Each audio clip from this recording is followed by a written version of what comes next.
ये कहानी एक छोटा सा कस्बा की है, जहां गलियां तंग हैं लेकिन सपनों की उड़ान बहुत ऊंची है। राजू एक छोटे से शहर का लड़का था। न कोई बड़ा स्कूल, न महंगे कपड़े और न ही वो सुविधाएं जो बड़े शहरों के बच्चों को मिलती थीं।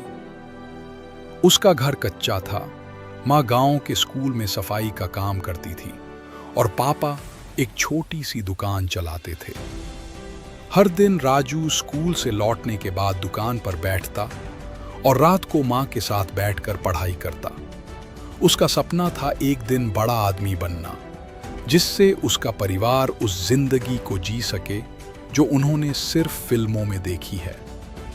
एक दिन स्कूल में जब टीचर ने पूछा, बड़े होकर क्या बनना चाहते हो, तो किसी ने डॉक्टर कहा, किसी ने इंजीनियर और राजू ने कहा, मैं कुछ ऐसा बनना चाहता हूं जिससे मेरा शहर मुझे देखकर गर्व महसूस करे। बच्चे हंसने लगे। किसी ने कहा, तेरे जैसे लड़के तो जिंदगी भर यही दुकान चलाएंगे।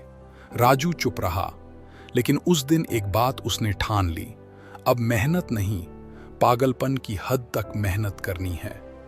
पैसे नहीं थे, लेकिन इंटरनेट कैफे में रात रात भर बैठकर फ्री में कोडिंग सीखी।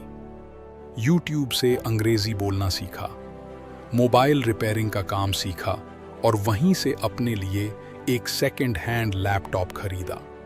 कई बार उसे लगा हार मान ले, लेकिन जब भी वो माँ के थके हुए हाथ देखता, पापा की झुकी कमर देखता, तो फिर उठ खड़ा होता।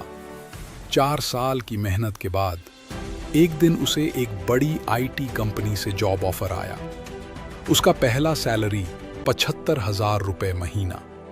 जब वो अपने शहर लौटा तो लोग कहते थे, ये वही राजू है जो कभी किताबें उधार मांग कर पढ़ता था और आज अपने जैसे 50 लोगों को नौकरी दे रहा है। राजू ने बाद में उसी स्कूल में कंप्यूटर लैब बनवाई, जहां एक जमाने में उसके पास किताब भी पूरी नहीं होती थी। यह कहानी संज्ञा शिक्षा मिलत